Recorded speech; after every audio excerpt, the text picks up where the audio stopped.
Hello, welcome back to my channel. അപ്പോൾ ഇന്ന് നമ്മൾ വന്നിട്ടുള്ളത് ഒരു പുതിയ ടോപ്പിക്കുമായിട്ടാണ്. നമ്മളിതിന് മുമ്പൊരു വീഡിയോയിൽ ഗൂഗിളിൻ്റെ ഹിസ്റ്ററി എങ്ങനെ ഡിലീറ്റ് ചെയ്യാമെന്നുള്ളത് പറഞ്ഞിട്ടുണ്ടായിരുന്നു. അപ്പോൾ ഇന്ന് നമ്മൾ വന്നിട്ടുള്ളത് ഗൂഗിൾ ക്രോമിൻ്റെ ഹിസ്റ്ററി നമുക്ക് എങ്ങനെ ഡിലീറ്റ് ചെയ്യാമെന്ന് കാണിച്ചു തരാനാണ്. അപ്പോൾ ഞാൻ എൻ്റെ ഫോണിൽ ഗൂഗിൾ ക്രോം ഒന്ന് ഓപ്പൺ ചെയ്യാണ്.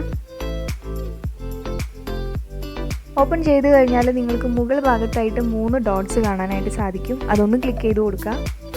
ക്ലിക്ക് ചെയ്ത് കഴിഞ്ഞാൽ താഴെയായിട്ട് ഹിസ്റ്ററി എന്ന് പറഞ്ഞിട്ടൊരു ഓപ്ഷൻ ഉണ്ട്, അതൊന്ന് ക്ലിക്ക് ചെയ്യുക. ഇപ്പോൾ നിങ്ങൾക്ക് ഇവിടെ ഇതുവരെ നിങ്ങൾ ക്രോമിൽ സെർച്ച് ചെയ്തിട്ടുള്ള എല്ലാത്തിൻ്റെയും ഹിസ്റ്ററി നിങ്ങൾക്കിവിടെ കാണാനായിട്ട് സാധിക്കും. ഇത് നിങ്ങൾക്ക് ഓരോന്നായിട്ട് വേണമെങ്കിൽ ഡിലീറ്റ് ചെയ്ത് കളയാം. അതിന് വേണ്ടിയിട്ട് ആ ലാസ്റ്റായിട്ട് കാണുന്ന ഇൻറ്റു ബട്ടൺ ഒന്ന് ക്ലിക്ക് ചെയ്ത് കഴിഞ്ഞാൽ ഓരോന്നായിട്ട് നിങ്ങൾക്ക് ഇതുപോലെ ഡിലീറ്റ് ചെയ്യാനായിട്ട് പറ്റും. അതല്ല നിങ്ങൾക്ക് മുഴുവനായിട്ടും ഡിലീറ്റ് ചെയ്യണമെന്നുണ്ടെങ്കിൽ മുകളിലായിട്ട് ക്ലിയർ ബ്രൗസിംഗ് ഡാറ്റ എന്ന് പറഞ്ഞൊരു ഓപ്ഷൻ ഉണ്ട്, ഒന്ന് ക്ലിക്ക് ചെയ്ത് കൊടുക്കുക. ക്ലിക്ക് ചെയ്ത് കഴിഞ്ഞാൽ 2 ഓപ്ഷൻസ് ആയിരിക്കും കാണാൻ സാധിക്കുക, ബേസിക്സും അഡ്വാൻസ്ഡും.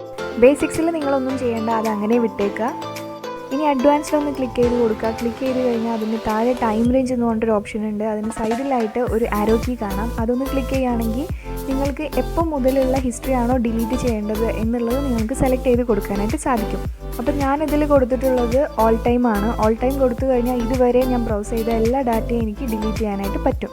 ഇനി താഴെയായിട്ട് കുറച്ച് ഓപ്ഷൻസ് കാണാനായിട്ട് സാധിക്കും, അതൊക്കെ ഒന്ന് ക്ലിക്ക് ചെയ്ത് കൊടുക്കുക. അതിൽ നിങ്ങൾ സേവ്ഡ് പാസ്വേഡ്സ് ക്ലിക്ക് ചെയ്ത് കൊടുക്കരുത്. കാരണം എന്താണെന്ന് വെച്ച് കഴിഞ്ഞാൽ നിങ്ങൾ ഗൂഗിളിലൊക്കെ എന്തെങ്കിലും അക്കൗണ്ടൊക്കെ തുടങ്ങുകയൊക്കെ ചെയ്തിട്ടുണ്ടെങ്കിൽ അതിലൊക്കെ ചോദിക്കുന്ന പാസ്വേഡ്സൊക്കെ നിങ്ങൾ ചിലപ്പോൾ ഗൂഗിളിൽ സേവ് ചെയ്ത് വെച്ചിട്ടുണ്ടായിരിക്കാം, അതാണ് ആ കാണിക്കുന്നത്. അപ്പോൾ നിങ്ങൾ അതൊന്നും ഡിലീറ്റ് ചെയ്യരുത്, ചെയ്തിട്ടുണ്ടെങ്കിൽ ബുദ്ധിമുട്ടാവും. അതുകൊണ്ട് അതൊന്നും ചെയ്യേണ്ട.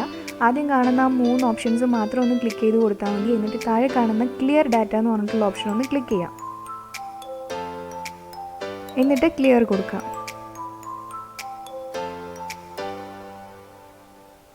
കണ്ടല്ലോ, എൻ്റെ ഹിസ്റ്ററി മുഴുവനും ഇപ്പോൾ ഡിലീറ്റ് ആയിട്ടുണ്ട്. നിങ്ങളിപ്പോൾ ഡിലീറ്റ് ചെയ്ത് കളഞ്ഞ ഈ ഹിസ്റ്ററി ഒരു കമ്പ്യൂട്ടർ എക്സ്പേർട്ട് വിചാരിച്ചു കഴിഞ്ഞാൽ അത് തിരിച്ചെടുക്കാൻ പറ്റുന്നതേ ഉള്ളൂ. അപ്പോൾ അതിന് വേണ്ടിയിട്ട് എന്താ ചെയ്യേണ്ടതെന്ന് വെച്ച് കഴിഞ്ഞാൽ പെർമനൻ്റ് ആയിട്ട് ഇപ്പോൾ ഡിലീറ്റ് ആയിട്ടില്ല.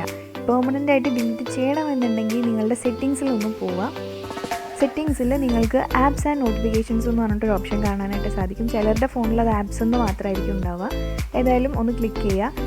എന്നിട്ട് ആപ്സ് എന്ന് പറഞ്ഞിട്ടുള്ള ഓപ്ഷൻ ഞാൻ ക്ലിക്ക് ചെയ്യാണ്.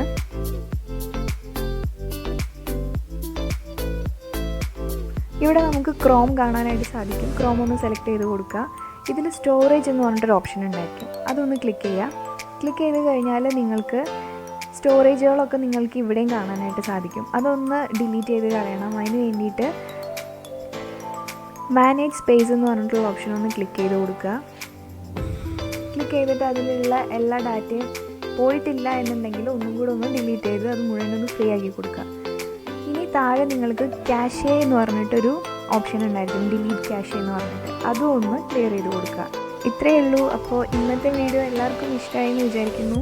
ഇഷ്ടമായിട്ടുണ്ടെങ്കിൽ എന്നും പറയുന്നത് പോലെ തന്നെ ലൈക്ക് ചെയ്യാനും ഷെയർ ചെയ്യാനും സബ്സ്ക്രൈബ് ചെയ്തിട്ടില്ലെങ്കിൽ സബ്സ്ക്രൈബ് ചെയ്യാനും മറക്കരുത്. അപ്പോൾ എല്ലാവർക്കും താങ്ക്സ് ഫോർ വാച്ചിങ്.